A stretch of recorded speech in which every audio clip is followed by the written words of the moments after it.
నీ ప్రజల మధ్యన ప్రభువా నీవు నివాసము చేయువాడు.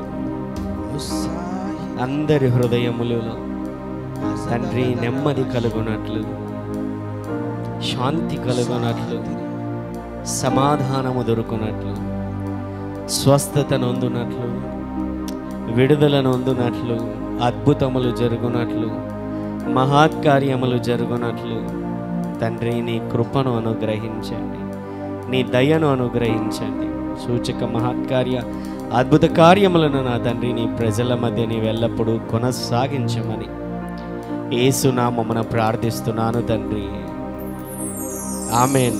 దేవుని నామానికే మహిమ కలుగును గాక. ఆమెన్. అద్భుతములు చేయు అని యొక్క సన్నిధానం మనం అందరం ఉన్నాం. హల్లెలూయా. ఏమండి, కొంచెం మార్నింగే సర్వీస్ పెట్టేసరికి ఇంకా కొద్దిగా ఆ మత్తులో నుంచి రాలేకోకుండా ఉండరా? హల్లెలూయా. అది కాక సమ్మర్ హాలిడేస్, సమ్మర్ రావాలంటే బయటికి ఇబ్బంది అయిపోయింది చాలామందికి. లైవ్లోనే కొంతమంది కానీ చేస్తున్నారు. హాలిడేస్ అనో, మ్యారేజెస్ అనో, లేకపోతే సమ్మర్ అనో, చాలామంది దేవుని మందిరానికి రాకోకుండా బంధువులు వచ్చినారనో, లేకపోతే ఇంకో పరీక్షలనో. హల్లెలూయా.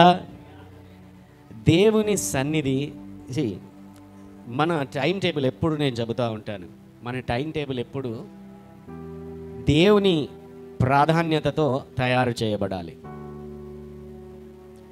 సాధారణంగా ఒక స్కూల్లో, ఒక కాలేజీలో ఏదైనా ఫస్ట్ పీరియడ్ ఎప్పుడు కూడా కష్టమైనది ఉంటుంది. ప్రయారిటీ మ్యాథ్స్ కానీ, ఫిజిక్స్ కానీ, లేకపోతే ఎందుకు అలాగ ఉంటుంది అంటే అది ప్రయారిటీ సబ్జెక్ట్, పెద్ద సబ్జెక్ట్, ఫ్యూచర్కి ఉపయోగపడేది ఫస్ట్ పెట్టేస్తారు.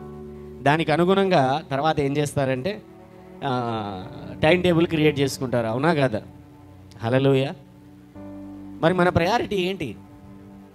దేవుని యొక్క బిడ్డలుగా లైవ్లో చూస్తున్నా, లేకపోతే మధ్యలో డుంకీలు కొడుతున్న వాళ్ళందరికీ కూడా అడుగుతున్నా, ఒక్కొక్కసారి మనం కూడా కొడుతుంటాం. ప్రయారిటీ ఏంటి మనకు? దేవుని యొక్క సన్నిధి, దేవుని యొక్క రాజ్యమా, ఆదివారమా అనేది మనం ఎప్పుడు నిర్ణయించుకోవాలి. దాని ప్రకారముగా మనము దేవుని యొక్క సన్నిధిలో మన టైం టేబుల్ని మనం క్రియేట్ చేసుకోవాలి. హల్లెలూయా. దేవుని యొక్క సన్నిధి నీ జీవితంలో ప్రాధాన్యత ఉన్నట్లయితే, ప్రాముఖ్యముగా ఉన్నట్లయితేనే మన జీవితములలో మనము ప్రార్థన చేసే ప్రతి చిన్నదానిని కూడా దేవుడు అనుగ్రహించేవాడుగా ఉన్నాడు. ఆమేన్. అంతే కదా? దేవునికి ఇష్టమైనది ఏంటి? ఆయనతో ఉండడం, ఆయన ఆజ్ఞలను పాటించడం, ఆయన మాటలతో ముందుకు సాగడం. ఆయనను గణపరిచే వారిని దేవుడు గణపరుస్తాడు. హల్లెలూయా. దేవుణ్ణి గణపరిచేటువంటి జీవిత శైలి నీకుందా? స్తుతించామండి మేము, స్తుతిస్తాం. హల్లెలూయా. అందరూ స్తుతిస్తారు, ఎవరు స్తుతించుకోకుండా ఉండరు. గణపరచడం వేరు. గణపరచడం అంటే ఆయన ఆజ్ఞకు లోబడి ఆ ప్రకారముగా జీవించడము. దేవా, నువ్వే నాకు ఘనము, నువ్వే నాకు ప్రాముఖ్యము, నీ మాటలలోనే నేను ముందుకు సాగుతాను, దాని ఆజ్ఞలకు నేను లోబడి బ్రతుకుతాను అనేటువంటి విధముగా మనము ముందుకు సాగాలి. హల్లెలూయా. హల్లెలూయా. హల్లెలూయా. 34వ కీర్తన గత కొన్ని వారములుగా మనము గాడ్స్ గుడ్నెస్, దేవుని యొక్క మంచితనమును గురించి మన ధ్యానాన్ని మనము కొనసాగిస్తూ వస్తున్నాము. 34వ కీర్తనలో అన్నీ కూడా దావీదు ఈ యొక్క కీర్తన తన యొక్క జీవితములలో, పరిస్థితులలో, ఇరుకులలో, ఇబ్బందులలో దేవుడు ఏ విధముగా తన మంచితనమును కనబరుచుచు, తన కనికరమును చూపుచు, కష్టములో, కన్నీటిలో, గాఢాంధకారములో, ఇబ్బందులలో, శ్రమలలో, శోధనలలో, అవమానములలో ఎల్లప్పుడూ ఆయన కాపాడుకొనుచు ముందుకు సాగుతూ ఉంటున్నటువంటి సమయములలో అన్నింటినీ జ్ఞాపకం చేసుకొనుచు దావీదు తాను రాసినటువంటి కీర్తన. గాడ్స్ గుడ్నెస్ ఎంత ఎంత ఎంత ఏ పరిస్థితులలో ఉన్నా ఒకే ఒకటి నేను ధైర్యంగా చెప్పగలను. ఒక వారం నుంచి పంచుకుంటూ వస్తున్నాను. ఆకలి గుండా వెళ్ళాము, కన్నీళ్ళ గుండా వెళ్ళాము, అవమానముల గుండా వెళ్ళాము, చాలని పరిస్థితులలో వెళ్ళాము, కష్టముల గుండా వెళ్ళాము. ఎక్కడ కూడా ఆయన మంచితనమును ఆయన చూపకుండా మానలేదు. హల్లెలూయా. ఆయన మంచితనమును ఆయన కనబరుచుతూనే ముందుకు సాగుతూ ఉన్నాడు. ఆయన కనికరమును చూపుతూనే సాగుతూ ఉంటున్నాడు. మనము మర్చిపోయినా కూడా ఆయన మర్చిపోయేటువంటి దేవుడు కాదండి. హల్లెలూయా. మన పైన జాలిపడే దేవుడు, కనికరము చూపే దేవుడు, మన యందు సంతోషించేటువంటి దేవుడు. మనం ఆయన ఆజ్ఞలలో ముందుకు సాగుతూ ఉంటే ఆయన తన మంచితనమునంతా చూపించుచు యేసయ్య సంతోషించే దేవుడు. ఏంటి? యేసయ్య గట్టిగా చెప్పండి, సంతోషించే దేవుడు. హల్లెలూయా. చాలామంది బోధలు కానీ లేకపోతే యేసును గురించినటువంటి చిత్రం, యేసును గురించినటువంటి అవగాహన చాలామందిలో ఎలా ఉంది అని అంటే, కొన్ని మతపరమైనటువంటి బోధలు కావచ్చు, లేకపోతే ఆయన పైన రుద్దిన యేసయ్య అంటే ఎలా ఉంటాడో రుద్దినటువంటి చిత్రాలు ఎలా ఉన్నాయో తెలుసా? ఆయన ఎప్పుడు కూడా సీరియస్గా ఉంటాడు. ఎలాగా? లేకపోతే ఆయన సిలువను చూసారా? ఆ సిలువలో ఆయన కష్టంలో ఉన్నాడు, ఆవేదనలో ఉన్నాడు. ఎస్, అప్పుడు ఆయన అలాగనే ఉన్నాడు. లేకపోతే యేసయ్య చాలా కోపముగా ఉంటాడు అనేటువంటి చిత్రాలు బైబిల్లో నుంచో లేకపోతే వాళ్ళ బోధలలో నుంచో ఎక్కడి నుంచో ఒక వాక్యములో నుంచో తీసుకొని వచ్చి యేసయ్య సీరియస్గా ఉంటాడు, యేసయ్య కఠినంగా ఉంటాడనో, లేకపోతే కోపంగా ఉంటాడనో, లేకపోతే ఆయన సిలువను ఆయన చూడండి మీరు కావాలంటే ఎంత కన్నీటి ఆవేదనలో ఎంతలో ఉంటాడో అనేటువంటి విధముగా చిత్రం ఇచ్చారు. అవును, హల్లెలూయా. కానీ బైబిల్లో ఒక వచనం ఉంది, అది యేసయ్యను గురించినటువంటి వచనమే. ఎంత చక్కగా రాయబడిందని అంటే, ఆ వచనం చదివిన తర్వాత అదే కీర్తనలో 45వ కీర్తన 7వ వచనం, 45వ కీర్తన 7వ వచనంలో, 45వ కీర్తన 7వ వచనంలో యేసును గురించినటువంటి రాసినటువంటి మాట ఏంటి అని అంటే, నీవు నీతిని ప్రేమించి భక్తిహీనతను ద్వేషించుచున్నావు కావున దేవుడు నీ దేవుడే చెలిగాండ్ర కంటే హెచ్చగునట్లుగా నిన్ను ఆనంద తైలముతో అభిషేకించి ఉన్నాడు. యేసును గురించి రాసినటువంటి మాట ఎలాగుంది మాట? ఆయన నీతిని ప్రేమించి భక్తిహీనతను లేదా దుర్నీతిని ద్వేషించుచున్నాడు కనుక నీ దేవుడు నిన్ను ఆయన ఏం చేస్తున్నాడంటే ఆనంద తైలముతో. ఎవరిని? యేసుని. ఎవరిని? గట్టిగా, యేసుని. హల్లెలూయా.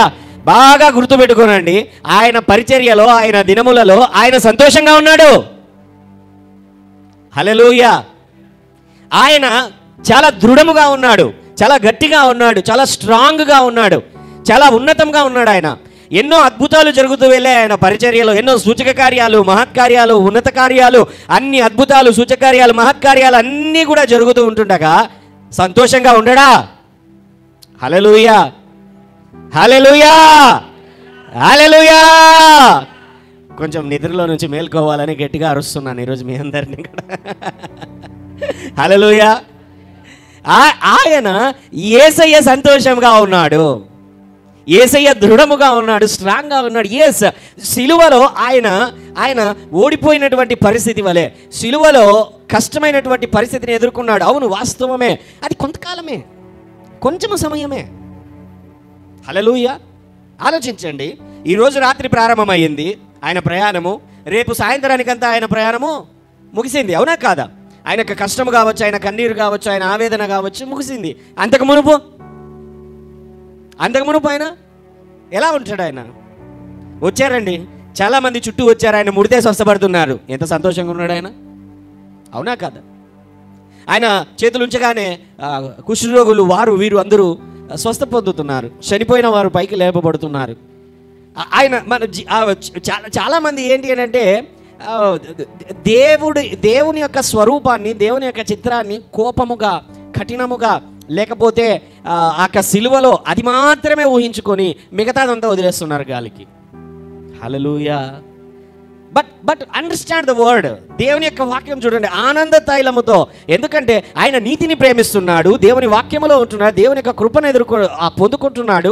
యేసయ్యనే దుర్నీతిని ద్వేషిస్తున్నాడు. ఈ వాక్యంలో నుంచి మనం నేర్చుకోవాలి ఏంటో తెలుసా?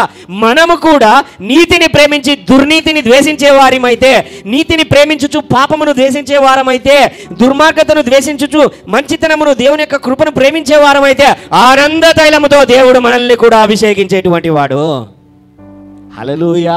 దేవుని మార్గములను మనం వెంబడించే వారమైతే, దేవుని యొక్క ఆజ్ఞలకు లోబడుతూ ఆయనకు ప్రాధాన్యతనిస్తూ ఆయన మార్గములో నడుచుచు అద్భుతముల వైపు మనం ఆయన విశ్వాసములో ముందుకు వెళుతూ ఉంటుండగా ఆనంద తైలముతోనే దేవుడు మనల్ని నింపేటువంటి వాడు.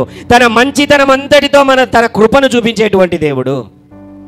హల్లెలూయా. లర్న్, వాక్యమును చదవండి, దేవుని వైపున అడుగులు వేయండి. ఎంతసేపు ఉద్యోగాలని, వ్యాపారాలని, లేకపోతే ఆ పనులని, ఈ పనులని దేవుని యొక్క వాక్యానికి, దేవుని యొక్క సన్నిధికి విలువ ఇవ్వకపోయినట్లయితే ఏ ఉపయోగం అండి మన జీవితాలకు? క్రైస్తవులంటే ఒక పేరు ఏంటో తెలుసా? ప్రార్థనాపరులు అని. ఏంటి? ప్రార్థనాపరులు. ఎవరైనా మన ఇంటి పక్కన మనం చర్చికి పోతాన్నాము అనగానే, అక్క మా గురించి ప్రార్థన చేయొచ్చక్క అంటారు. ఏమంటారు? అవునా కదా? ఆలోచించండి. ఫస్ట్ నువ్వు ప్రార్థన చేసుకుంటున్నావా? హల్లెలూయా. దేవుని భయభక్తులలో ఉంటున్నావా? క్రైస్తవులు అంటే ఎవరు? ప్రార్థన చేస్తారు యేసయ్యకి. ప్రార్థన చేపిస్తే అద్భుతాలు దేవుడు చేస్తాడు అని. మరి ఆ విధముగా మన ప్రయాణములు, లేకపోతే మన జీవిత శైలి ఆ విధంగా ఉంటున్నదా? ఎంతసేపు కూడా లోక సంబంధమైనటువంటి వాటి వైపున, లోక సంబంధమైనటువంటి వాటిని ఆలోచించుకొనుచు, సమయమును వ్యర్థపరచుకొనుచు, అల్లరితో కూడిన ఆటపాటలు ఆడుకొనుచు, వ్యర్థమైనటువంటి వాటిని చూచుకొనుచు, సమయమును వ్యర్థపరచుచు, నష్టపరుచుకుంటూ, దేవుడు ఒక 100 ఏళ్ల జీవితాన్ని మనకిచ్చాడు. అవునా? ఎన్ని సంవత్సరాలండి? ఇంతకుముందు కూడా పంచుకున్నా. ఎన్ని సంవత్సరాలు? 15 ఏళ్ళ పాటు బాల్యం వెళ్ళిపోతుంది. అవునా? ఓకే, 15 ఏళ్ళు బాల్యం వెళ్ళిపోతుంది. అవునా కదా? ఆలోచించండి. ఆ తర్వాత నిద్ర దాదాపు 30 నుంచి 40 సంవత్సరాలు తినేస్తుంది. ఎన్ని సంవత్సరాలు? గట్టిగా చెప్పండి. ఎంత? రాత్రి 10 గంటలకు పడుకొని ఉదయం 8 గంటలకు లెక్కేసుకున్నా కూడా ఎన్ని సంవత్సరాలు వెళ్ళిపోతుంది 100 ఏళ్లలో? బాగా ఆలోచించండి. హల్లెలూయా. అంటే దాదాపుగా 50 సంవత్సరాలు బాల్యము నిద్రకే అయిపోతుంది. ఇంకా సరే, మిగిలిండేది ఇంకా 50 సంవత్సరాలలో ఉదయం నుంచి సాయంత్రం వరకు వర్క్. హల్లెలూయా. అర్థమైందా నేను చెబుతున్నది? వర్క్ అంతా కూడా ఇంకా ఈ 50 సంవత్సరాలలో ఎన్ని సంవత్సరాలు వర్క్ చేస్తూ ఉంటాము? ఇంకా 70 సంవత్సరాలు 80 సంవత్సరాలు దాటిందంటే కట్టి పట్టుకోవాల్సిందే ఇంకా. హల్లెలూయా. ఇంతలో కేవలము అతి చిన్న మోతాదులో ఉన్నటువంటి ఈ సమయంలో ఇంకొక చిన్న లెక్క ఉందండి. ఆలోచించండి. 100 సంవత్సరాలలో ఎన్ని ఆదివారాలు ఉంటాయి? సంవత్సరానికి 52 సరే, 52 గుర్తుకు లేదు. 52 ఆదివారాలలో సంవత్సరానికి ఎన్ని డుమ్మా కొడుతున్నామో? హల్లెలూయా. 10 సంవత్సరాలకి ఒక 500 రోజులు అనుకోనండి. 500 ఆదివారాలు. హల్లెలూయా. అలాగా మన జీవితంలో యేసు ప్రభువుని నమ్ముకొని యేసు దగ్గరికి వచ్చి అంతా ఈ తర్వాత ఆదివారాలు ఎన్ని ఉంటాయి? ఈ ఆదివారాలలో మళ్ళీ 2-3 గంటలే ఆరాధన. పోనీ డైలీ ఏమన్నా దేవుని దగ్గరికి వెళ్ళి గడుపుతున్నామా? కనీసం 1 గంట అయినా అని అంటే అది కూడా ఒక క్వశ్చన్ మార్క్ మనకు. హల్లెలూయా. మళ్ళీ మనకు దేవుడు అన్ని కార్యాలు జరిగించేసేయాలి. మనం అడగగానే పంట వచ్చేసేయాలి. విత్తనం రాత్రికి వేయాలా, పద్దన్నే పంట రావాలి మనకు. వాస్తవం కాదా? ఈరోజు రాత్రి విత్తనం వేస్తే హల్లెలూయా. లేదు, ఇది ఫాస్ట్ ఫుడ్ టైం కాబట్టి అలాగ మిషన్లో విత్తనం పెడితే ఇలాగా, హల్లెలూయా, మిషన్లో విత్తనం పెడితే అలాగా పంట వచ్చేయాలా, ఆ టైప్. హల్లెలూయా. దేవుని రాజ్య నియమాలు అలాగ లేవు. షార్ట్ కట్స్ దేవుని రాజ్యంలో లేవు. నువ్వు హల్లెలూయా దేవుని దగ్గరికి వెళ్ళి బహుశా యేసేపు యొక్క జీవితాన్ని మనం చూసుకుంటే, దేవుడు యేసేపుకు కలలు ఇచ్చాడు. ఏం కలలు ఇచ్చాడని అంటే మన అందరికీ తెలుసు. ఏంటి అని అంటే ఉన్నతమైన స్థానంలో నిన్ను ఉంచుతాను అని చెప్పి. కానీ ప్రాసెస్ చెప్పాడా? నువ్వు గుంతలోకి పడాలి, మీ అన్నదమ్ములు అందరూ గుంతలోకి వేసేస్తారు, ఆ గుంతలో నుంచి నువ్వు పైకి వస్తావు, బయట తీసుకొని వెళ్ళి నిన్ను అమ్మేస్తారు, అమ్మేసిన తర్వాత నిన్ను మార్కెట్లో పెట్టి అమ్ముతారు, మార్కెట్లో పెట్టి అమ్మితే ఫరో నిన్ను కొనుక్కుంటాడు, దాసునిలాగా పెట్టుకుంటాడు, ఆ తర్వాత కొంతకాలం బాగానే ఉంటుంది, తర్వాత భార్య నిన్ను మోహిస్తుంది, ఆ తర్వాత నిన్ను తీసుకొని వెళ్ళి జైల్లోకి వేస్తారు, జైల్లోకి వచ్చినటువంటి వ్యక్తులు కూడా నీకు హ్యాండ్ ఇస్తారు, సహాయం చేస్తామంటారు, హ్యాండ్ ఇస్తారు. హల్లెలూయా. ఆఖరికి రాజు కల వచ్చిన తర్వాత ఇంత ప్రాసెస్ ఉంది. సరే, ఇదంతా దేవుడు ఎప్పుడు చెప్పడు. దేవుడు కేవలము ముగింపులో జరగబోయే విషయాన్ని మాత్రమే చెబుతాడు ఆయన. ఈ ప్రాసెస్ అంతా ఎప్పుడు చెప్పడు. 99% ఆఫ్ ద టైమ్స్ ఆయన చెప్పడు. హల్లెలూయా, హల్లెలూయా. అయితే ముగింపులో జరగబోయేదాన్ని ఇప్పుడు యేసేపు వెళ్ళి రాజు తర్వాత మంత్రిగా, మినిస్టర్గా అతడు చేసిన తర్వాత కృతజ్ఞతతోనో ఏమో దేవుని దగ్గరికి వెళ్ళి, ప్రభువా ఇంత కఠినమైనటువంటి పరిస్థితి గుండా వెళ్ళాలా అని దేవుణ్ణి అడిగితే దేవుడు చెప్పే ఒకే మాట, దిస్ ఈజ్ మై ప్రాసెస్. నా ప్రణాళికలు ఇలాగనే ఉంటాయి. Hallelujah. We may ask so many questions to the Lord. చాలా ప్రశ్నలు దేవునికి వేయవచ్చు మనము. ప్రభువా ఎందుకు ఇది జరిగింది, ఎలాగ ఇది జరిగింది, ఏంటి పరిస్థితి? ఆలోచించండి. తన జనితైక కుమారుడైన, ఏకైక కుమారుడైన యేసును కూడా వదలలేదు ఆయన. హల్లెలూయా. ఆ సిలువ గుండా ఆయన వెళ్ళాల్సి వచ్చింది, ఆ పరిస్థితి గుండా ఆయన వెళ్ళాల్సి వచ్చింది. ఆయన చెప్పే ఒకే ఒక మాట, ఆ పరిస్థితుల గుండా వెళ్ళాల్సిన పరిస్థితులు మన జీవితంలో ఎదురైనప్పుడు చెప్పేటువంటి మాటలు ఏంటి తెలుసా? This is my plan. నా ప్లాన్ అదే. నీ జీవితంలో కష్టం ఉంటున్నదా? Yes, it is the plan of God. ఆ ప్రణాళికలో ఏడుస్తావు, కన్నీళ్ళు వస్తాయి, గుండె పగిలిపోతుంది. హల్లెలూయా. అవమానాలు ఎదురవుతాయి, నష్టాలు ఎదురవుతాయి, ఓటములు ఎదురవుతాయి. నా అనుకున్న వారు నిన్ను చేయి విడిచిపెడతారు, నమ్మిన వారు వెనుపోటు పొడుస్తారు. Hallelujah. So many things will happen. నిన్ను క్రష్, ఆ గానుగా రాళ్ళ కింద విత్తనములు ఏ విధముగా క్రష్ చేయబడతాయో, ఒక గ్రైండర్లో విత్తనాలు ఏ విధంగా క్రష్ చేయబడతాయో, కొన్నిసార్లు కొందరి జీవితాలలో దేవుని యొక్క ప్రణాళికలు అలాగనే ఉంటాయి. ఎందుకు ప్రభువా ఇంత కష్టం, ఎందుకు ప్రభువా ఈ పరిస్థితి అని అడిగితే దేవుడు చెప్పేటువంటి ఒకే మాట, దిస్ ఈజ్ మై ప్లాన్. ఇదే నా ప్రణాళిక అంటాడు ఆయన. హల్లెలూయా. లోబడేటువంటి వాడే విజయములో స్థిరపరచబడతాడు. లోబడేటువంటి వానికే కిరీటము ఉంటున్నది. విశ్వసించి ముందుకు సాగేటువంటి వాడే స్వతంత్రించుకొనగలడు.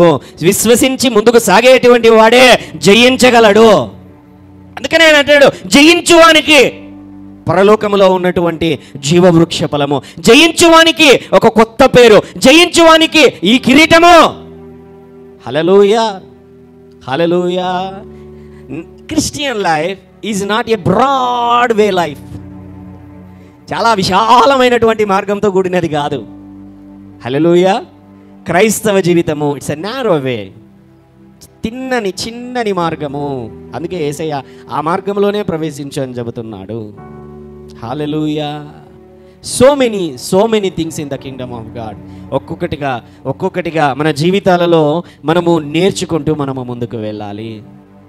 లోబడుట. గత వారములలో పంచుకుంటూ వచ్చాను. ఇశ్రాయేలు ప్రజలకి ద్వితీయోపదేశ కాండము 1వ అధ్యాయంలో జరుగుతున్న సంఘటనలు ఏంటి అని అంటే, ద్వితీయోపదేశ కాండములో 1వ అధ్యాయంలో మోషే 12 మంది వేగుల వారిని, ఏజెంట్స్ని, స్పైస్ని వాళ్ళు ఏం చేశాడంటే ఏర్పరిచి వెళ్ళి దేవుడిస్తున్న కనాను దేశంను చూసి రండి అని చెప్పాడు. అది ఎలాగుంది, అక్కడ పంటలు ఎలాగున్నాయి, భూములు ఎలాగున్నాయి, ఇండ్లు ఎలాగున్నాయి చూసి రండి అని చెప్పాడు. అయితే ఆ 12 మంది తిరిగి వచ్చారు. చూసి 40 రోజుల పాటు తిరిగి చక్కగా అక్కడ ఉన్నటువంటి పంటను, అక్కడ ఉన్నటువంటి వాటిని తీసుకుని వచ్చారు. వచ్చినటువంటి తర్వాత 12 మందిలో 10 మంది ఏం చేస్తున్నారంటే పొర్లి ఏడుస్తున్నారు, బాధపడుతున్నారు, కన్నీరు పెట్టుకుంటున్నారు, రొమ్ములు కొట్టుకుంటున్నారు. మన బ్రతుకులు అంతే నాశనం అయిపోయాయి, ఎందుకురా అట్లా ఏడుస్తున్నారు అని అంటే, ఏ లేదు అక్కడ మేము వెళ్ళాము, దేవుడు చెప్పినట్లేమో పంట బాగుంది, వంట బాగుంది, ఇండ్లు బాగున్నాయి, చాలా పెద్దవి కట్టారు, సూపర్గా ఉన్నాయి. అయితే అక్కడ ఉన్నటువంటి వాళ్ళు మనుషులు అందరూ పైల్మాన్లు, అందరూ బాక్సర్లు, అందరూ ఫైటర్లు. వాళ్ళ దగ్గరికి పోయామనుకో వాళ్ళ చేతుల కింద వేసి మనల్ని నలిపి పడేస్తారు. వాళ్ళని జయించేటువంటి శక్తి మా దగ్గర లేదు, అవకాశమే లేదు. హల్లెలూయా. దేవుడు ఏం చెప్పాడు? మీరు వారిని జయించగలరు, అయితే ఒకసారి వెళ్ళి చూసేసి రండి ఎలాగుందో. హల్లెలూయా. సో మెనీ, చాలాసార్లు దేవుడు ఇదే మనకు చెప్పేది. ముందుగా మన పరిస్థితులలో, జరగబోయే పరిస్థితులలో, మనకు ఎదుర్కొంటున్న సమస్యలలో ముందుగా ఒక మాటనిస్తాడు, వాగ్దానమునిస్తాడు, దర్శనమునిస్తాడు, కళనిస్తాడు, ముందుగా చూపిస్తాడు ప్రార్థన చేయగా. కానీ ఆ ప్రయాణం, the process, it's very painful. ఆ ప్రయాణం ఇట్స్ వెరీ బ్యాటిల్, అది ఒక యుద్ధంతో కూడుకున్నది. అటువంటిది అక్కడ జరుగుతుంటున్నది అక్కడ ఇశ్రాయేలు ప్రజల జీవితములలో. కానీ ఆ 12 మందిలో 10 మంది భయపడిపోయి, ఆ పానిక్ అయిపోయి ప్రజలందరిలోనికి ఆ భయము అనే అంటువ్యాధిని అంటించేశారు. హల్లెలూయా. భయముతో ఉండేటువంటి వాళ్ళతో సహవాసం ఎక్కువ చేయొద్దండి, మీకు అంటించేస్తారు భయాన్ని. అనుమానముతో ఉండే వాళ్ళ పక్కన కూర్చున్నారనుకో, మీకు ఆ చెడ్డ వ్యాధి వచ్చేస్తుంది. హల్లెలూయా. అర్థమైందా నేను చెబుతున్నది? కరోనా కంటే డేంజర్ అది. అంటుకునిందే పోతుంది, చాలా కాలమైనా కూడా పోతుంది. ఎందుకంటే నీ జీవితాన్ని అది నష్టపరుస్తుంది. హల్లెలూయా. అందుకే ఎప్పుడూ కొంచెం మంచి ఆత్మీయ సహవాసమును, నిన్ను బలపరిచేటువంటి వారిని, నీకు తోడుగా నిలబడేటువంటి వారిని, ప్రార్థనా పరులను అటువంటి గుంపులో ఉండాలా. నోరు బయటికి తెరిస్తే అపశకునపు మాటలు, లేకపోతే అపనమ్మిక మాటలు, వ్యర్థముగా మాటలు, లేకపోతే భయముతో కూడినటువంటి మాటల వాళ్ళ చుట్టూ ఉంటున్నావా? జాగ్రత్తగా ఆలోచించుకో. హల్లెలూయా. మన మన మన మన ఫ్రెండ్స్ సర్కిల్ కూడా, మన స్నేహితులను కూడా హల్లెలూయా జాగ్రత్తగా మంచివారు ఉండేటట్టు మనము జాగ్రత్త పడాలి. ఎందుకంటే సహవాసం అనేది చాలా ప్రాముఖ్యమైనది. 6 నెలలు వాడితో వీడు తిరిగాడంటే వీడు వాడైపోతాడు, వాడు వీడన్నా అవుతాడు. అర్థమైంది కదండి? తాగుడుపోతోళ్ళతో తిరిగారనుకోండి, యూత్ తాగుడుపోతోళ్ళు అయిపోతారు. తిరుగుబోతులతో తిరిగారనుకోండి, తిరుగుబోతులు అయిపోతారు. అమ్మాయిలు అనుకోండి, ఫ్యాషన్గా ఉండే వాళ్ళతో తిరుగుకున్నారు లోకంలో, అది ఇది లగ్జరీ, లేకపోతే లేనిపోని వాటి వైపున ఉండేటువంటి వాళ్ళతో తిరుగుతూ ఉన్నారనుకోండి, అయిపోయాయి ఇంక అంతే. బైబిల్లో దీనానే. హల్లెలూయా. అర్థమవుతుందా నేను చెబుతున్నటువంటి మాటలు? Hallelujah. That's why choose your communion, choose your fellowship. మీ పీపుల్ని, చుట్టూ ఉన్నటువంటి వాళ్ళను అలా కాకోకుండా వ్యర్థమైనటువంటి వాటి వైపున వెళ్ళేటువంటి వారిని చూస్ చేసుకున్నారా, తప్పక సహవాసం యొక్క ప్రభావం నీ మీద పడుతుంది. హల్లెలూయా. హల్లెలూయా. నీ సాక్ష్యం ఎలాగుండాలో తెలుసా? వీడేందో వీడు యేసు ప్రభు అంటాడు, మాతో కలవడు. హల్లెలూయా. మేము ఎక్కడికన్నా రమ్మంటే రాడు, సినిమాలకు రమ్మంటే రాడు, తాగడానికి రమ్మంటే రాడు. మీ సాక్ష్యం అట్లుండాలి. హల్లెలూయా. మేమందరము జోకులు లేకపోతే వ్యర్థమైన మాటలు మాట్లాడతాడు, దూరం పోయి కూర్చుంటాడు. క్రైస్తవుని సాక్ష్యం అదే. నువ్వు కలిసిపోయినావంటే నువ్వు క్రైస్తవుడివే కాదు. హల్లెలూయా. అర్థమవుతున్నదా నేను చెబుతున్నటువంటి మాటలు? హల్లెలూయా. కాబట్టి మన జీవిత శైలి జాగ్రత్తగా యేసు రాజ్యంలో ముందుకు సాగాలి. ఆమేన్. హల్లెలూయా. వచ్చారు. కానీ 12 మందిలో ఎంత బలముగా ఉన్నా, ఎంత ఘనముగా ఉన్నా వారిని జయించేది మనము కాదు, మన పక్షాన యుద్ధము చేసేది మన దేవుడే అని వాళ్ళిద్దరూ ప్రకటిస్తున్నారు. యెహోషువ, కాలేబు. ఆ మాటలు ఉంటున్నాయండి.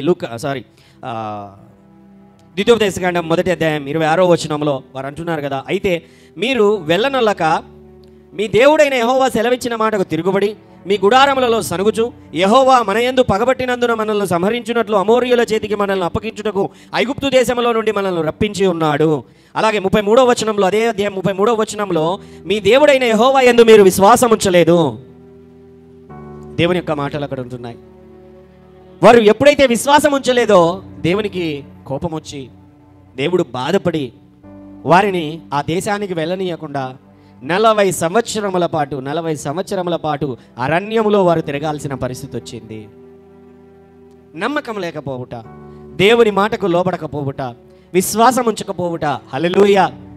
ఎప్పుడైతే కానీ ఇద్దరి విషయంలో మాత్రం ఏం చెబుతున్నాడంటే, యెహోషువ, కాలేబు వీరైతే నమ్మారు, వీరైతే విశ్వసించారు. ఇక్కడ ఎవరైతే ఇప్పుడు ఈ 12 మందిలో 10 మంది ఎవరైతే వ్యర్థమైన అపవిత్రపు అవమానపు మాటలు మాట్లాడారో, వీరి సంతానము కావచ్చు, ఈ ప్రజలు కావచ్చు, నమ్మలేదో, వీరు నమ్మనటువంటి వారు ఎవరు కూడా ఆ కనాను దేశమును స్వతంత్రించుకొనలేరు. నమ్మినటువంటి వారు, వారి సంతానము మాత్రమే ఆ కనాను దేశంలోనికి అడుగు పెడుతుంది. 40 సంవత్సరముల పాటు ఆ తదనంతరం వాళ్ళు అడుగు పెడతారని దేవుడు నిర్ణయించాడు.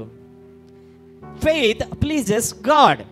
విశ్వాసము ఆయన ఆజ్ఞకు లోబడము ఆయనకు ఇష్టము, ఆయన ఇష్టపడతాడు. హల్లెలూయా. పాత నిబంధనలో ప్రతి చోట కూడా చాలా సందర్భాలలో ఆయన చెప్పేటటువంటిది ఒకటి, నాకు లోబడండి, అది ఇష్టం ఆయనకి. నీకు ఆయనకి ఇష్టంగా జీవించాలనుకుంటున్నావా, ఆయనకు లోబడాలంతే. ఆయనను గణపరచాలి, ఆయన మాటకు లోబడాలి, ఆయన చెప్పినటువంటి మాట మనము వినాలి. కొత్త నిబంధనలోనికి వచ్చేసరికి ఆయన ఇచ్చినటువంటి ఆజ్ఞ ప్రధానమైన ఆజ్ఞ. క్రొత్త నిబంధనలో ఆయన ఇచ్చినటువంటి ప్రధానమైన ఆజ్ఞ ఏంటో తెలుసా? మార్కు సువార్త 16వ అధ్యాయం 15వ వచనంలో, ఎవరైనా యేసును ఆనందింపజేయాలి అనుకుంటున్నారా? ఎవరైనా ఆయన ఇష్టం, ఆయన నవ్వాలనుకుంటున్నారా? ఆయన సంతోషంగా ఉండాలని ఎంతమంది అనుకుంటున్నారు మీరు? హల్లెలూయా. ఎంతమంది ఆయన సంతోషమైన ముఖము చూడాలనుకుంటున్నారు? హల్లెలూయా. ఒకే ఒక పని చేస్తారా?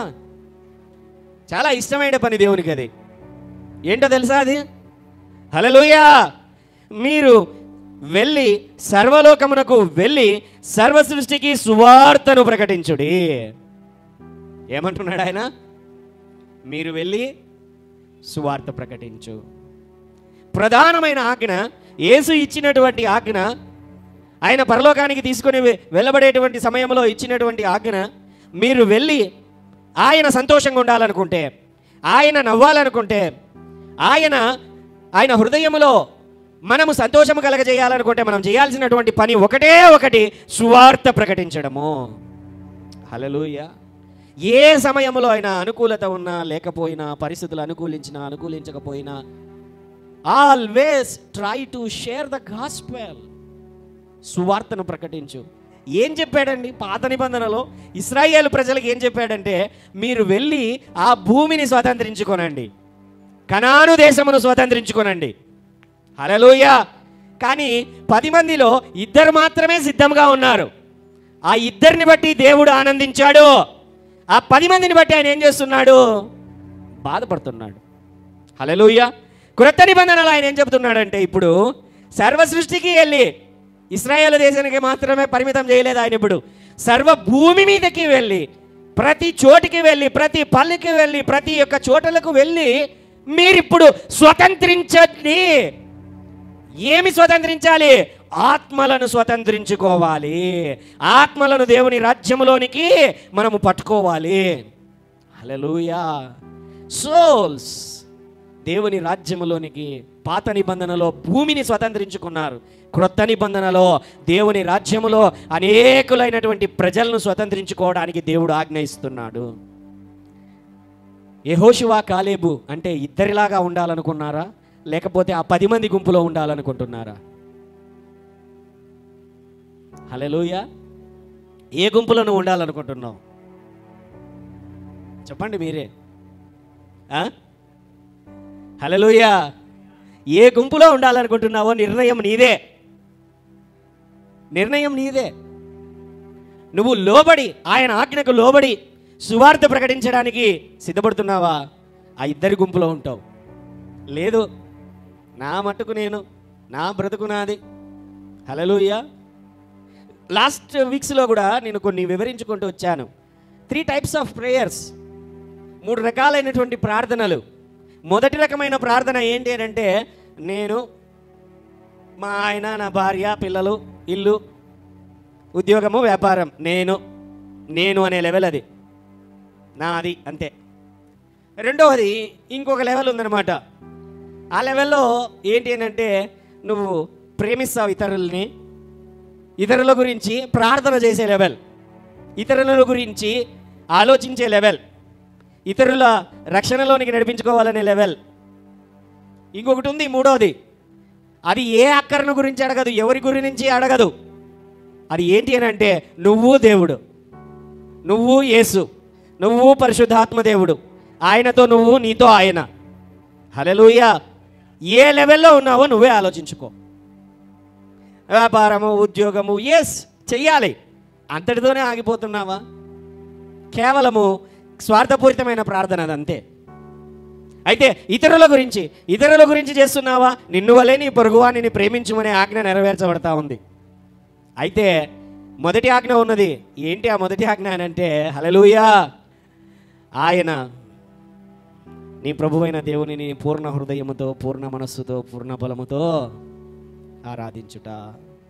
Which level you are now? ఏ లెవెల్లో నువ్వు ఉంటున్నావు? హల్లెలూయా. దేవుని నుంచి ఆజ్ఞలు వచ్చినప్పుడు ఇది ప్రధానమైన ఆజ్ఞ.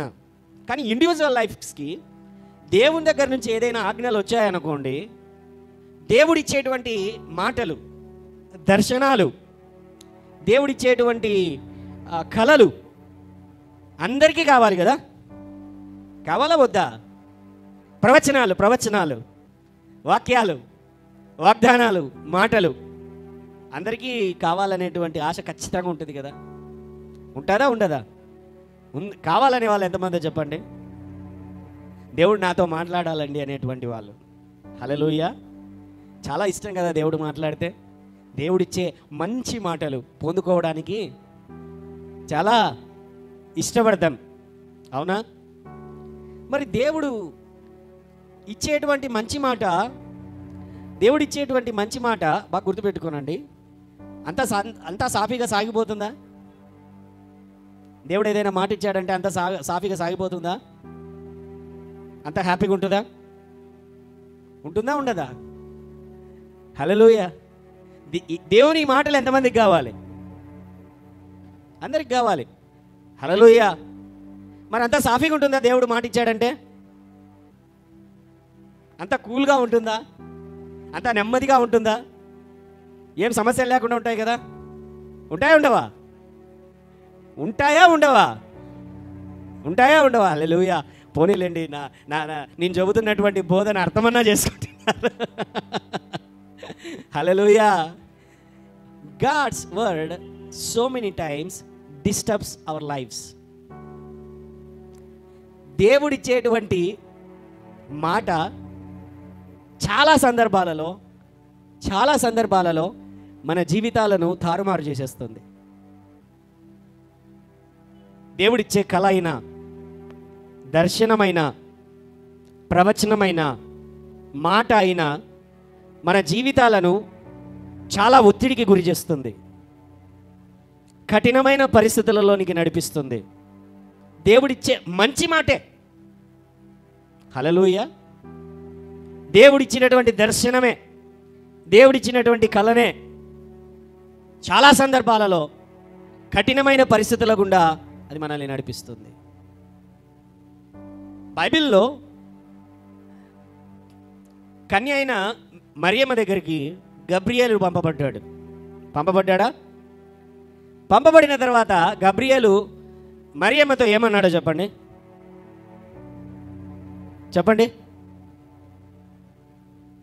గట్టిగా చెప్పండి. నార్మల్గా చెప్పేయండి. వచనం క్లారిటీగా వాక్యం చెప్పమని చెప్పడంలో ఏం చెప్పాడు చెప్పండి చాలంతే.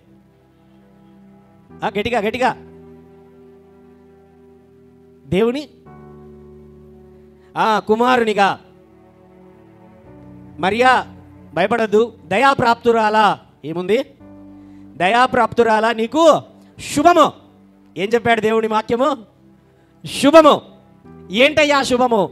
ఏం లేదమ్మా, నీకు ఇప్పుడు పరిశుద్ధాత్మ, నువ్వు గర్భవతి అవుతావు, నీ యొక్క గర్భాన కుమారుడు జన్మిస్తాడు అనగానే ఆమె, అయ్యా నాకు ఇంకా పెళ్లి కాలేదయ్యా, పరిశుద్ధాత్మ దేవుని యొక్క శక్తి ద్వారా, కమ్ముట ద్వారా నువ్వు గర్భము ధరిస్తావు, ఆయన తన ప్రజలను తానే రక్షించేవాడు కనుక అతనికి ఇమ్మానుయేల్ అనే పేరు పెట్టుదువు.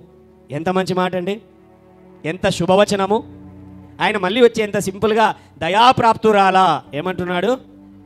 దయాప్రాప్తురాలా, నీకు శుభము, శుభవచనము. ఈ శుభవచనం ఏమిటో అని ఆమె తన హృదయంలో ఆలోచించలేదా? హల్లెలూయా. వెంటనే ఆమె జీవితంలో జరుగుతున్న పరిస్థితులు ఏంటో చెబుతున్నా. హల్లెలూయా. తన భర్త, కాబోయే భర్త తనను అనుమానిస్తున్నాడు. అనుమానించాడా లేదా? అనుమానించాడా? దేవుని యొద్ద నుంచే కదా మాట వచ్చింది. హల్లెలూయా. వెంటనే ఏం జరుగుతున్నది? తన భర్త, తన యొక్క మ్యారేజ్ ఇంకా కాలేదు, ఎంగేజ్మెంట్ అయ్యింది, మ్యారేజ్ కాలేదు, ఆమె గర్భవతి అని తెలుస్తున్నది, తన మ్యారేజ్ డిస్టర్బ్ అయిపోతున్నది. హల్లెలూయా. తన తల్లిదండ్రులకు అవమానం. అదంతా ఒక పక్కన పెడితే, హల్లెలూయా, అర్థమవుతున్నది కదా నేను చెబుతున్నటువంటి విషయం? హల్లెలూయా. గాడ్స్ వర్డ్, దేవుడు ఇచ్చినటువంటి మాటే, దేవుని యొద్ద నుంచి వచ్చినటువంటి మాటే, దేవుడిచ్చిన దర్శనమే. అయితే తన యొక్క జీవితాన్ని ఒక వర్జిన్గా, ఒక కన్యగా, ఒక పెళ్లి కాబోయేటువంటి అమ్మాయికి ఎన్ని ఆలోచనలు ఉంటాయో, మీరు పెళ్లి చేసుకున్నాక మునుపు ఇక్కడ ఉన్నటువంటి అమ్మాయిలకి ఎన్ని ఆలోచనలు ఉంటాయి తన లైఫ్ గురించి, తన ప్లాన్స్ గురించి, తన భర్తతో, లేకపోతే ఆ వివాహమైనటువంటి తర్వాత ఒక ఇల్లు కావాలని, లేకపోతే మంచి వెహికల్ కావాలని, లేకపోతే మంచిగా సమాజంలో బ్రతకాలని, పలు చోట్లకి వెళ్ళాలని చెప్పి, అందరితో మంచిగా ఉండాలని చెప్పి, నా పెళ్లి ఇలాగ ఉండాలి, డ్రెస్సులు ఇలాగ ఉండాలి, so many plans, all gone, అన్నీ పోయినాయి. God's plan disturbs our plan. దేవుని ప్లాను మన ప్లాన్ని నాశనం చేసేస్తుంది. హల్లెలూయా. దేవుని మాట మన యొక్క భవిష్యత్తుని, మన ఆలోచనలతో కూడినటువంటి భవిష్యత్తుని సంపూర్ణంగా కొట్టివేస్తుంది. You may have planned so many things. నువ్వు చాలా వాటిని ప్లాన్ చేసుకునవచ్చు, చాలా పరిస్థితులు. అంతే కదా, దేవుని వాక్యం అదే కదా అండి చెబుతా ఉన్నది ఇక్కడ.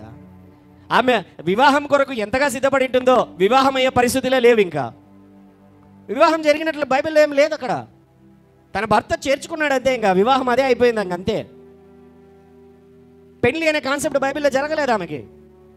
జరిగిందా ఆమెకి? జరగలేదు, కాలేదు, వెళ్ళిపోయింది. ఎక్కడికి వెళ్ళిపోయింది ఆమె? అక్కడ జకర్యా ఎలిజబెత్కు సంతానం కలుగుతున్నది అని అంటే, ఎప్పుడైతే గబ్రియేల్ వచ్చిన తర్వాత, గబ్రియేల్ వచ్చిన సమయానికి, మేరీ చెప్పిన సమయానికి అప్పటికే 6 నెలల గర్భవతి ఆమె ఎలిజబెత్. ఎప్పుడైతే దేవుడు మాట ఇచ్చాడో అప్పుడే గర్భం ప్రారంభమైంది. వెంటనే 10 మందికి తెలిసిపోతుందనే ఉద్దేశంతో 6 నెలలు అక్కడ ఉండిపోయింది ఆమె. ఎలిజబెత్ వాళ్ళ గృహంలో ఉండిపోయింది 6 నెలలు. హల్లెలూయా. ఓసారి 3 నెలలు అనుకుంటాను, 3 నెలలు. ఎందుకంటే ఆమెకు అప్పుడే 6వ నెల అని గబ్రియేల్ చెప్తాడు, ఎలిజబెత్కి 6వ నెల అని చెప్తాడు. ఆ సమయంలో ఆమె వెళ్ళింది. వెళ్ళగానే ఆమె గర్భంలో ఉన్న శిశువు నా ప్రభువు యొక్క తల్లి నా దగ్గరకు వచ్చినది అని చెప్పి, అంటే అప్పటికే గర్భంలో ఉన్నాడు యేసయ్య. నా ప్రభువు యొక్క తల్లి అని గర్భంలో ఉన్న శిశువు ప్రవచనము మాట్లాడుతున్నాడు. హల్లెలూయా. 3 నెలల పాటు ఆమె అక్కడ ఉండి, 3 నెలలు జకర్యా గృహంలో ఉండి, వాళ్ళు ముసలివారు, వాళ్ళకి పరిచర్యలు చేసి, ఆమె 3 నెలల తర్వాత ఆమె ప్రసవ దినములు వచ్చిన సమయంలో, దగ్గర పడిన సమయంలో ఆమె మళ్ళీ తన ఇంటికి వచ్చింది. హల్లెలూయా. బహుశా ఆ సమయంలో అప్పుడు యేసేపుకు బహుశా తెలిసి ఉండవచ్చు, ఏంటి ఈ అమ్మాయి గర్భముతో ఉన్నది పరిస్థితి అని. ఏమి చేయాలో తెలియక, ఏంటి పరిస్థితి అని అర్థము కాక మదన పడుతూ, విడిచిపెట్టాలా, బంధువురాలే, అవమానమవుతుందో, లేకపోతే రేపొద్దున ఏమైపోతుందో అనేటువంటి ఆలోచనతో అతడు మంచివాడు పడుకొని ఉంటే అప్పుడు దేవుడు మాట్లాడతాడు. హల్లెలూయా. బట్ బిఫోర్ దట్, అంతకు మునుపు ఈమె పరిస్థితి ఏంటి? ఏదో దేవుని యొక్క దూత వచ్చాడు, చెప్పాడు, వెళ్ళిపోయాడు, అంత బాగానే ఉంది. అయితే ఇన్ని పరిస్థితులను ఎదుర్కోవాల్సి ఉంది. పరిస్థితులు చేయి దాడితే ఆమె రాళ్ళు తీసుకొని కొట్టబడి చంపే పరిస్థితులలో కూడా ఆమె జీవితం ఉంటున్నది. ఆమె కుటుంబానికి, తన వంశానికి చెడ్డ పేరు తెచ్చే పరిస్థితులలో ఆమె ఉంటున్నది. So many. బట్ ఒక్కటే ఆమె నమ్మింది, అయ్యా నీ మాట చొప్పున నాకు కలుగునుగాక, నీ మాట చొప్పున నాకు కలుగునుగాక. God's word always disruptive. పరిస్థితులను తారుమారు చేస్తుందండి. I have planned so many things. నా జీవితంలో పరిచర్య అనేది ఎప్పుడో ఏదో ఒక సమయంలో అనుకున్నానే తప్ప, పరిచర్యకు రావాలి అనేటువంటి పిలుపు నా పైన ఉంది. కానీ ఎటువంటి పరిస్థితులలో ఉన్నాను అని అంటే, ఒకనే కొడుకుని, కుటుంబము ఆర్థికపరమైనటువంటి పరిస్థితి సరిగా లేదు. నా ఆలోచన అంతా పెద్ద మంచి ఉద్యోగం పొందుకొని అలాగ వెళ్ళాలి అనేటువంటి ఆలోచనలతో ఎన్నెన్నో ప్రణాళికలు ఏవేవో చేశాము. హల్లెలూయా. బట్ దేవుని యొక్క ప్రణాళిక నా ప్రణాళికలను సర్వనాశనము చేసింది. Hallelujah. And I am thankful for it. దానిని బట్టి దేవునికి కృతజ్ఞతలు నేను చెల్లించుచున్నాను. హల్లెలూయా, హల్లెలూయా. అనేకమైనటువంటి ప్రణాళికలు, అనేకమైన పరిస్థితులు మన జీవితములలో రావచ్చు, వస్తాయి. దేవుని మాట నిన్ను స్థిరముగా నిలబెట్టగలదు, నీకు ధైర్యమును కలగజేయగలదు. మరియా తన జీవితంలో అన్ని పరిస్థితులు ఎదురవుతాయని తెలిసినా కూడా, అయ్యా నీ మాట చొప్పున నాకు జరుగునుగాక అనడానికి దేవుని పైన తనకున్నటువంటి విశ్వాసమే ముందుకు నడిపించింది. దేవుడు ఏదైనా మాట నీకు ఇచ్చినప్పుడు, నీ పరిస్థితులలో, నీ ఆర్థిక పరిస్థితులలో కొన్నిసార్లు దీన్ని నేను చెయ్యాలి అని దేవుడు చెప్పినప్పుడు, హల్లెలూయా, అడ్డగించకు. దేవుని రాజ్యం కొరకు ఏదైనా చేయడానికి నువ్వు ముందుకు రావలసినదే. Hallelujah. You may be stopping. నువ్వు ఒకవేళ దానిని అడ్డగిస్తుంటావు, ఆటంకపరుస్తుంటావు. నీ హృదయంలో దేవుడు అదే పనిగా తిరిగి మళ్ళీ దానిని నీకు కనబరుస్తూ ఉంటాడు, గుర్తుకు చేస్తూ ఉంటాడు, రిమెంబరెన్స్కి తెస్తూ ఉంటాడు. కొన్ని పరిస్థితులను, కొన్ని మాటలను, కొన్ని కళలను, వాటిని నువ్వు అణచివేస్తున్నావా? దేవుని యొక్క ప్రణాళికలో నువ్వు నిలబడలేవు. నీవు దేవుడు ఏర్పాటు చేసినటువంటి ఆ యొక్క గమ్యాన్ని చేరలేవు, ఆ బహుమానాన్ని నువ్వు పొందుకొనలేవు. ఎప్పుడైతే నువ్వు లోబడతావో దేవుని యొక్క మాటలు నీ జీవితంలో స్థిరపరచబడతాయి, బలపరచబడతాయి. దేవుని కృప తోడవుతుంది. హల్లెలూయా. దేవుని కృపను ఆధారం చేసుకోవాలండి. ఎవరి దగ్గరకు వచ్చినా దేవుని మాట, బైబిల్లో గొప్ప గొప్ప ప్రణాళికలు ఉన్నటువంటి వాళ్ళ దగ్గరికి అందరికీ దేవుని మాట వచ్చినా, దేవుని దర్శనం వచ్చినా గడగడగడగడ వణికారు అంతే. పరిస్థితులు అలాగనే ఉన్నాయి. మోషే దగ్గరికి ఆ సీనాయి పర్వతం మీద తన మానానేదో తన గొర్రెలు కాచుకుంటే హ్యాపీగా బతికేస్తాడు. హ్యాపీగా ఉన్నాడు ఆయన. తన యొక్క పరిస్థితులు అన్నీ మారిపోయాయి. 40 సంవత్సరాలు అయిపోయింది, అతడు పారిపోయి వచ్చేసాడు. పెళ్ళైపోయింది, అసలు పిల్లలు ఉన్నారు. ఆ కొండల్లో వాళ్ళ మామకు సంబంధించిన గొర్రెలనంతా కాచుకుంటూ హ్యాపీగా ఉండిపోయాడు. ఇప్పుడు దేవుడు వచ్చాడు. ఒక పొదలో అగ్ని మండుచా ఉన్నది, కానీ పొద ఆరిపోలేదు, పొద కాలిపోలేదు. అక్కడికి వచ్చి ఆ పొదలోను దేవుని దగ్గర దేవుడు వచ్చి మోషే అని పిలుస్తున్నాడు. ఎవర్రా నాయన నన్ను పిలుస్తున్నారు అనుకుని పోయాడు. ఏం లేదు మోషే, నీ ప్లాన్స్ అన్నీ కూడా హ్యాపీగా ఉన్నాయి.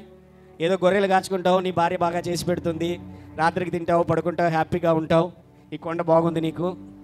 బట్ అయితే నా ప్లాన్ ఇలాగ లేదు మోషే, నువ్వు వాటికి బయలుదేరాలి అని అంటే, ఏంటి నేనా? నాకు నత్తినాయన, నేను రాను. ఏమంటున్నాయన? నాకు నత్తి, నేను రాను. ఆడికి పోతే ఎవరు పంపించారని అడుగుతారు. ఎవరు నువ్వు? హల్లెలూయా.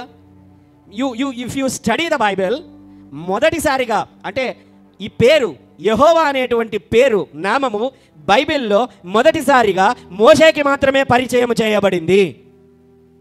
బైబిల్లో ఆదికాండములో యెహోవా అనేటువంటి పేరు వ్రాయబడినప్పటికీ రాసిండేది మోషే కాబట్టి యెహోవా యెహోవా యెహోవా అని ఆదికాండం నుంచి రాసుకుంటూ వచ్చాడు ఆయన. అయితే ఆ పేరు రాయడానికి కారణం ఏంటో తెలుసా? మొదటిసారిగా మోషేకే దేవుడు యెహోవా అనే నామాన్ని బయలుపరిచాడు. అంతకు మునుపు యెహోవా అనే నామం అబ్రహాముకు కూడా తెలియదు. అబ్రహాముతో ఏమన్నాడో తెలుసా? హల్లెలూయా, నన్ను వెంబడించన్నాడు. అంతే, వెంబడించుకుంటే వెళ్ళిపోయాడు. ఆమేన్, హల్లెలూయా. నేను ఉన్నవాడను, అన్ని వాడనై ఉన్నాను అని మోషేకి ప్రత్యేకముగా దేవుడు బయలుపరుచుకుంటూ వచ్చాడు. హల్లెలూయా. హిస్ ప్లాన్స్ 80 సంవత్సరాల వయసులో ఇప్పుడు స్టార్ట్ చేశాడు దేవుడు మోషే పైన. తన ఎగ్జిక్యూషన్ ప్లాన్ ఉంది, ప్లాన్ ఆల్రెడీ వేసిన తర్వాత ఇప్పుడు స్టార్ట్ చేశాడు తన జీవితంలో. ఒకవేళ నువ్వు అనుకుంటుండొచ్చు, నా వయసు ఏం లేదు, లేకపోతే నేను ఇంట్లో ఉన్నాను, లేకపోతే ఇంతేనేమో నా జీవితము, నేను కేవలం ఇంటి పనులు మాత్రమే చేసుకోవాలా, నేను బాగా చదివాను, పెద్దగా చదివాను, అయినా కూడా ఏమి కూడా నా పరిస్థితులలో నేను చేయలేకపోతున్నాను. కొంతమంది స్త్రీలను మీ మనసులో అనుకుంటున్నారా? దేవుని యొక్క ప్రణాళిక ఏదో ఒక సమయంలో నీ జీవితాన్ని ఆయన ఏర్పాటు చేసిన గమ్యానికి అది నడిపించగలదు. హల్లెలూయా. నా జీవితం ఇంతేనేమో, నా పిల్లలతో ఇంతేనేమో, నేను చదువుకున్నది వ్యర్థమేమో, లేకపోతే నా పరిస్థితి ఇంతేనేమో, వంటింటికి పరిమితం అయిపోవాలనే ఆలోచనలో ఉంటున్నావా? ఏదో దేవుని ప్రణాళిక నీ జీవితమును తప్పక అది డిస్టర్బ్ చేయునుగాక. హల్లెలూయా. దేవుని ప్రణాళిక నీ జీవితమును డిస్టర్బ్ చేయునుగాక. ఆమేన్, హల్లెలూయా. దేవుని ప్రణాళిక, దేవుడు వచ్చి నిన్ను డిస్టర్బ్ చేయడం మంచిది. ఆమేన్. ఎందుకంటే సోమరిలాగా ఉన్నావేమో, లేకపోతే రాజీ పడిపోయావేమో, లేకపోతే ఇంతే నా జీవితం అనుకుంటున్నావేమో, ఇక ఇంతకాటికి ఏమీ లేదనుకుంటున్నావేమో, అలాంటి పరిస్థితులలో నువ్వు ఉన్నట్లయితే దేవుడు వచ్చి నిన్ను డిస్టర్బ్ చేయటం మంచిది. హల్లెలూయా. హల్లెలూయా. దేవుడు డిస్టర్బ్ చేస్తే మంచిదే కదండి మనల్ని. ఆయన ప్రణాళికలతో వచ్చి మన దగ్గర నిలబడితే మంచిదే కదా. మన జీవితాలే మార్చబడగలవు. గిద్యోని దగ్గరకు వచ్చింది, ఏదో దాచిపెట్టుకొని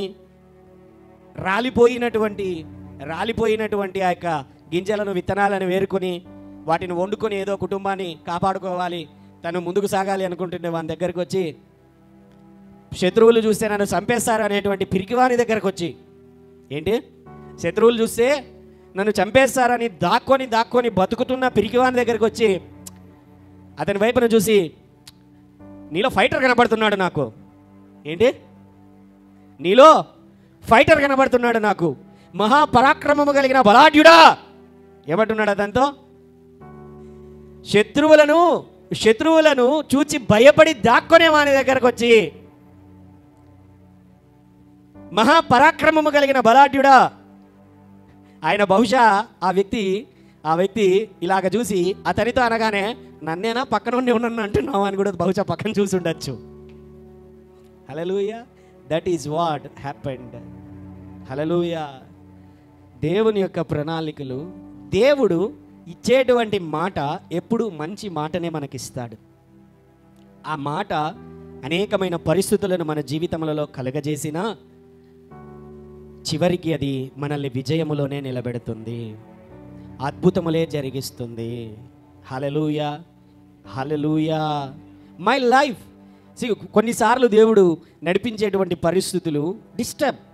నాకు నిన్న ప్రార్థన చేసుకుంటున్నాం, యూత్ అందరూ కూడా పైన కూర్చొని ప్రార్థన చేసుకుంటున్నాము. జస్ట్ ఊరికేనే ఏదో ఒక ఆలోచన మొదలయ్యింది. ఆ మొదలైనప్పుడు నేను సాధారణంగా ఎవరితో కొట్లాడేవాడిని కాదు, సాధ్యమైనంత వరకు కొట్లాటలకు దూరంగా ఉండేవాడిని. కానీ కొన్ని సంఘటనలు నా జీవితంలో జరిగాయి, కొన్ని కొట్లాటలు జరిగాయి. అవి ఎప్పుడెప్పుడు జరిగాయా అని అది నేను ఆలోచించినప్పుడు ఎందుకో అది మనసులోనికి వచ్చిందనమాట. మొదటిసారి నాకు జరిగిన కొట్లాట ఎప్పుడు అని అంటే, నేను కళ్యాణ మండపంలో పనిచేస్తున్నాను. హల్లెలూయా.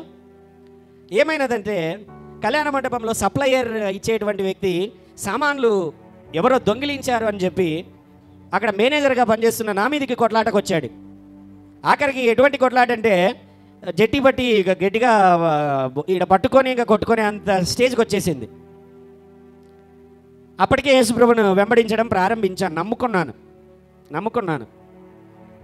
నాకే దేవుడు కొద్దిగా బయలుపరిచేసరికి నాకు షాక్ అయిందనమాట, నా జీవితంలో ఎప్పుడెప్పుడు కొట్లాటలు జరిగాయి అనేది. హల్లెలూయా. ఎందుకు అది జరిగింది అంటే, ఈరోజు కొట్లాట జరిగింది యాక్చువల్గా అనుకుందాం. రేపటి దినమున నేను బాప్తిసం తీసుకోవాలి. ఏంటి? రేపటి దినమున నేను బాప్తిసం తీసుకోవాలి. ఈరోజు కొట్లాట జరిగింది నా లైఫ్లో. హల్లెలూయా.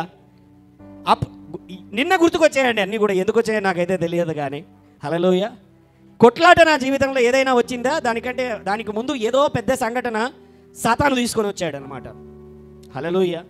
ఆ తర్వాత మరుసటి రోజు బాప్తిజం అయితే తీసుకోలేదు నేను. ఆ తర్వాత కొంతకాలానికి మళ్ళీ అనుకూలం వచ్చింది, తీసుకోగలిగాను. రెండవది ఏంటి అని అంటే, రెండవ సంఘటన నా జీవితంలో జరిగిండే పెద్ద కొట్లాట పోలీస్ స్టేషన్ వరకు వెళ్ళింది. ఏంటి అని అంటే, అప్పుడు ఒక స్కూల్ రన్ చేస్తున్నాం, నేను జోసఫ్ కొంతమంది స్నేహితులు అందరూ కలిసి పార్ట్నర్షిప్ లాగా చేస్తూ ఉంటాం అన్నమాట. స్కూల్లో ఒక ఆమెను, టీచర్ని ఒక పిల్లోడు చైర్ లాగి ఆమె కింద పడిపోయేలాగా చేశాడు. దానికోసం ఏమైందంటే, వాడిని గదమాయించడానికి ఒక స్టిక్ తీసుకొని ఏమైనదంటే కొట్టడానికి పోయినప్పుడు వాడు చేతులు పట్టరా అన్నప్పుడు, ఇంకా చేతులు పట్టరా అన్నప్పుడు వాడు చేయి తీసేసరికి వాడికి కాలుకు తగిలింది కొట్టేటప్పుడు. వెంటనే ఆ సమయంలో ఏంటి అని అంటే, నా పరిస్థితి, దేవుని యొక్క పరిచర్యలోనికి నేను రావాలా వద్దా, దేవుని పిలుపు ఏమిటి, ఆ పరిస్థితులు ఏమిటి, వస్తే నా జీవితం ఏమిటి, కుటుంబం ఏమిటి, నా బ్రతుకు ఏమిటి, ఫ్యూచర్ ఏమిటి అనేటువంటి పరిస్థితులలో ఉన్నా. హల్లెలూయా. ఆ టైంలో గొడవ జరిగింది. వెంటనే నా మీద పోలీస్ స్టేషన్లోకి కేసు పెట్టడానికి వాళ్ళ తల్లిదండ్రులు వచ్చారు. పోలీస్ స్టేషన్లలోకి వెళ్ళాము. ఆ తర్వాత ఉన్న పరిస్థితి అంతా అక్కడ ఉంటున్నటువంటి ఎస్ఐ గారు తెలుసుకున్నారు. ఆ టీచర్ని ఇట్లా చైర్ లాగి కింద పడేశాడండి. కింద పడేసింటే ఆమెకు దెబ్బలు తగిలాయి. ఆ విషయం బట్టి ఏరా ఇట్లా అల్లరి చేసావా అని అన్నప్పుడు ఆయన చేయి తీసేసరికి కాళ్ళకి దెబ్బ తగిలింది, అంతే తప్ప ఇంకేమీ జరగలేదు అని అంటే, ఆ తర్వాత ఎస్ఐ గారు అంతా మాట్లాడి అంతా కూడా వదిలేశారు. ఆ తర్వాత వాళ్ళ నాన్ననే వచ్చి అంతా తెలుసుకొని, వాళ్ళ నాన్న వచ్చి తెలుసుకొని, సార్ సారీ సార్, మేము ఏదో పిల్లోడు దెబ్బ తగిలేసరికి చూడలేక వచ్చాం, కానీ మా వాందే తప్పు ఉంది, ఇంకా 2 ఏట్లు వేయండి సార్ అన్నాడు అనమాట. అప్పుడు వచ్చి అర్థమైందా? మా వాడు మాటినాడు, ఇట్లా అల్లరి చేస్తూ ఉంటాడు, ఇంకా 2 ఏట్లు వేయండి సార్ అని కూడా చెప్పి మళ్ళీ అంతా జరిగిన తర్వాత అప్పుడు దేవుని పిలుపు 2013 మార్చిలో జరిగిన సంఘటన ఇది. నాకు బాగా గుర్తుంది. అంటే అప్పుడు జరిగిందని గుర్తుంది, ఎందుకంటే పిలుపు ఆ సమయంలో వచ్చింది. హల్లెలూయా.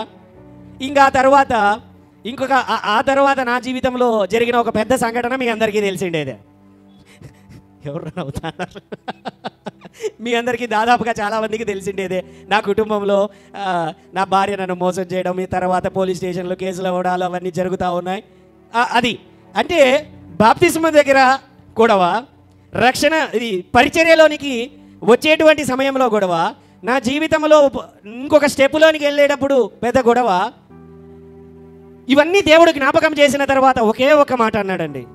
ఏంటి అని అంటే, there is a big plan, పెద్ద ప్రణాళిక కలిగి ఉన్నాను. హల్లెలూయా.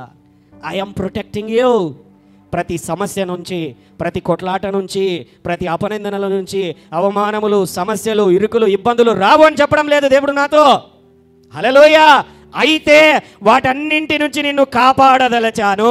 ఎందుకంటే సాతాను నిన్ను నాశనము చేయాలని ఎన్ని మార్గాలలో వచ్చినా నిన్ను నేను కాపాడతాను, అరచేతులలో చెక్కుకున్నాను, కానీ పాప వలె కాపాడుతున్నాను అని దేవుడు నాకు సెలవిచ్చాడు. హల్లెలూయా. గట్టిగా చప్పర్లు కొట్టి హల్లెలూయా. అది నిన్న నాకు అర్థమైందనమాట. అంటే బాప్తిస్మ దగ్గర గొడవ, పరిచర్యలోనికి అడుగు పెట్టేటువంటి సమయంలో గొడవ, ఆ తర్వాత కొన్ని సంఘటనల మధ్యలో గొడవ. How Satan trying to hold, అంటే దేవుని యొక్క ప్రణాళికలోనికి అడుగు పెట్టిన తర్వాత ఆ ప్లాన్లో ముందుకెళ్తున్న సమయంలో సమస్యలు ఉన్నాయి, ఇబ్బందులు ఉన్నాయి, యుద్ధములు ఉన్నాయి, కొట్లాటలు ఉన్నాయి, అవమానములు ఉన్నాయి. అయినప్పటికీ అంతిమ విజయం ఆయనను నమ్మి విశ్వసించి ముందుకు సాగేటువంటి వారిదే.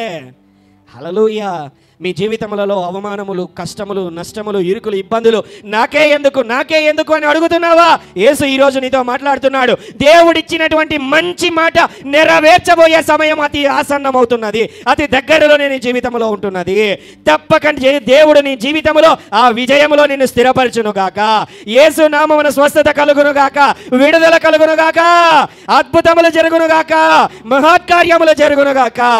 లేచి నిలబడి దేవుని యొక్క సన్నిధిలో we glorify your name Lord Jesus, we glorify your name Lord Jesus. అయ్యా నీకు వందనములు చెల్లిస్తుంటున్నాము. హెబ్రీలో ఒక మాట అంటున్నది 10వ అధ్యాయంలో, కాబట్టి మీ ధైర్యమును విడిచిపెట్టకండి, దానికి ప్రతిఫలముగా గొప్ప బహుమానము కలుగును. మీరు దేవుని చిత్తమును నెరవేర్చిన వారై వాగ్దానము పొందు నిమిత్తము మీకు ఓరిమి కలిగి ఉండుట అవసరమై ఉన్నది. యేసు వైపున చూస్తూ, అయ్యా నీ నామాన్ని ఘనపరుస్తున్నాము తండ్రి, నీ నామాన్ని ఘనపరుస్తున్నాము దేవా. అయ్యా నీవిచ్చేటువంటి మంచి మాట మా జీవితములను అది తారుమారు చేసిన అది మంచి మాటనే.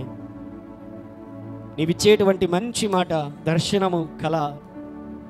Your good, your goodness gives the good things. నీ మంచితనము మంచి వాటినే మాకు దయచేయను దేవా. మేము నీవారమయ్యా. ఈ పరిచర్యలు నీవి, నడిపించుము, కాపాడుము, ముందుకు నడిపించుము. అద్భుతములను, సూచక మహత్కార్యములను జరిగించువాడవు. నీ మంచితనమునంతటిని ఈ పరిచర్యల మీద, మా వారందరి మీద నీవెల్లప్పుడూ కనబరచమని, నడిపించమని యేసు నామమున ప్రార్థిస్తున్నాము తండ్రి. ఆమేన్.